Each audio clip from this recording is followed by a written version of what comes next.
So you've seen the title and the thumbnail of this video. Yes, these clubs are actually tiny, tiny club heads. They're designed for training aid to help you hit the middle of the club face. Well, today I'm going to take them out on the golf course and have some fun with them. I've got an 8-iron, a gap wedge, and I've got a tiny headed driver, which I can't wait to test. But first, I've just arrived to the golf course, so I'm going to play a normal hole just to loosen up, and then we're going to take the tiny clubs out and see if I can even hit these at all. I'm excited.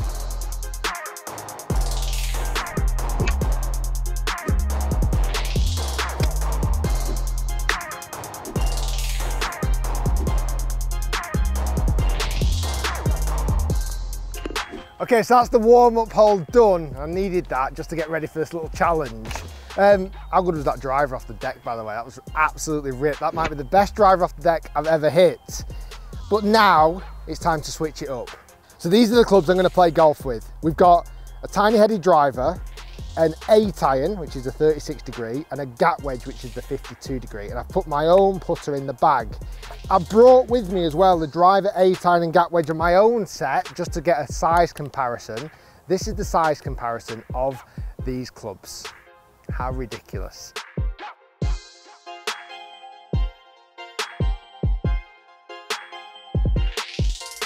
The driver is especially very, very small face.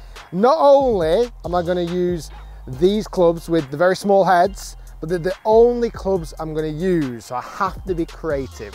So I'm going to play the par 3 here, 14th at Marriott Worsley Park, the 17th and then the 18th, the par 5 last hole.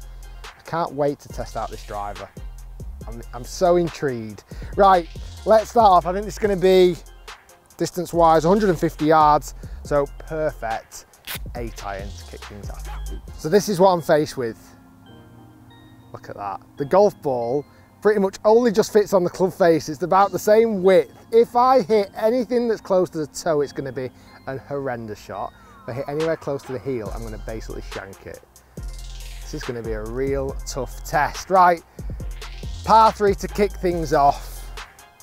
Oh my goodness, behind the ball, it honestly makes the golf ball look gigantic. The ball ends up looking like a tennis ball.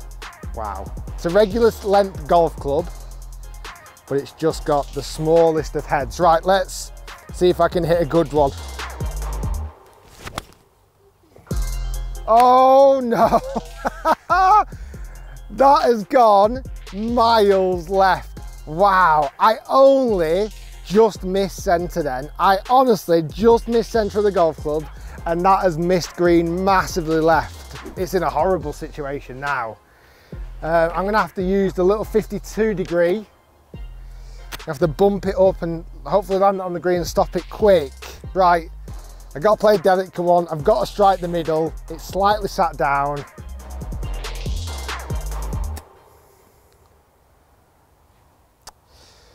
Well, there you go. Right, third shot.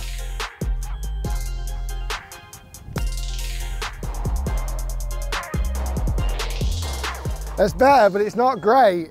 You just have to be so accurate. Like, as soon as you don't strike the middle, I mean, things like that, I'm obviously looking at focusing so much on the strike that I'm forgetting the turf interaction, all sorts. We've got a long range bogey putt now.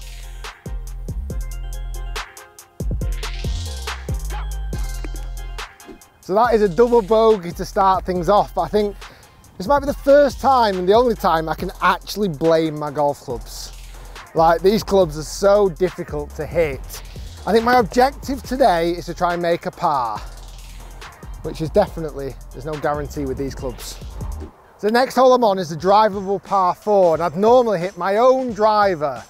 Lots of forgiveness, massive head, and will easily get me to hit that green. But today, I'm not using that. I'm using this. It's just ridiculous. I cannot believe the difference. I don't know the size of the head.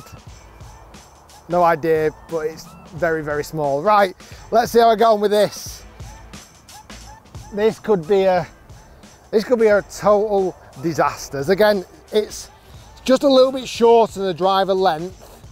Oh, it just doesn't look right. Like, the head is, it's not even It's not even comparable to like a fairway wood or a hybrid because the shape of it is so different. It is a shrunken down version of a driver. Right, here we go. Oh no! That had played a big hook around the corner. I hit it maybe 3 dimples away from the center of the face. You can just see the outline of the ball there. And it's massively hooked to the left. Oh, that was really hard to hit.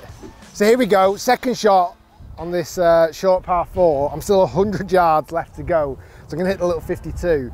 Now, a lot of you watching will know the importance of hitting the middle. Hitting the middle of the club face gives you the right ball speed, the correct amount of loft, the desired amount of spin, even dictates flight and direction.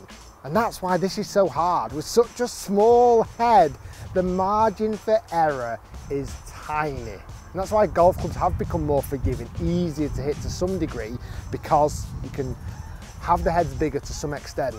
Right, let's pitch one into here. It's sat down in the rough. The club head has basically vanished because it is so small. Oh, I've hit that right in the middle. Get down!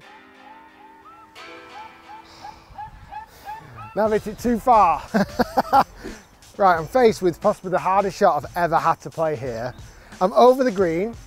I've short-sided myself to a flag there. I've got nowhere near enough loft, because I've only got a 52 degree, and I've got this tiny head. This is going to be one of those ones where it's going to go down in history for one reason. Either it's going to be phenomenal or it's going to be horrendous. Oh, that's pretty good. Oh, it's a bit long, but I must admit I can't complain with that.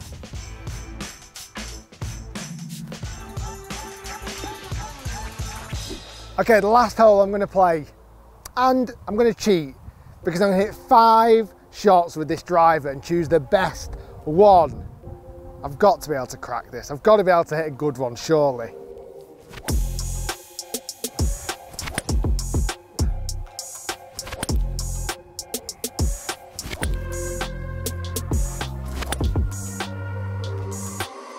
This is the hardest driver I have ever tried to hit. The least forgiving driver. It's ridiculous. 5 shots, 5 terrible results. That is gone. I need my normal driver back. I'm going to hit this one now. This seems... oh, I've missed this big head. This looks absolutely gigantic now. Let's hit a shot and compare it. This is going to be so easy. So I'm going to finish the hole with one of the 5 shots I hit with the micro driver, but I just want to hit this just because I feel like I need a confidence boost. Oh my goodness, that looks absolutely massive behind the ball now. Oh yes. I mean, the positive thing, it definitely made me more confident with my actual driver. This looks so much bigger. I suppose that's the idea of these clubs. They are training aids so that when you go back to your normal club, they do seem easier to hit. They've definitely done the job there. Right, let's go and find one of the bad balls and finish the hole with that. So there's 2 things I've realized. Number 1, maybe I'm not as good at hitting the middle as I thought I was. Something I need to definitely work on. Number 2, this club is consistent. Even though I've hit those dreadful, 3 of them have ended up in this bunker. One of them was short and one of them is over the bunker, which is the one I'm going to play. Okay, I'm sat up quite nicely in the rough here. I've got an option. I'm around about 260 yards away. So I could, I could go a little mini driver, small driver, and hopefully hit it pure. Or I could try and hit the 8-iron and play it down there. Let's be honest, this is YouTube. Of course I'm going to hit driver. Oh my goodness, that is ridiculous. I've got to strike it well. Oh, I've got away with it. That's actually going to play out incredibly well. Par is definitely on, and who knows, it could even be a birdie. So you know what, that's been a fun challenge. Trying to play golf with these clubs is not easy. I'll tell you what would be a fun video. having a match with those clubs against somebody. Who do you think I should challenge and have a game with those? Because, like I say, you've got to be a ball striker, so it's gonna have to be someone pretty decent. Leave a comment down below. Right, finish this off. I've got a chip into the green and a putt. Hopefully it sets up a birdie opportunity. If not, it's a chip and 2 putts for a par. Guys, if you've enjoyed this video, make sure you smash like. And I think it's only right, if I make a par, you've got to like this video, okay? It's gonna have to go. That is dreadful. These are so hard to use. So last chance for a chip-in birdie on this last hole, the par 5. Still don't fancy my chances with this club. Go on, go on. Set me up for a nice gimme par. Guys, thanks for watching, and we'll see you next time.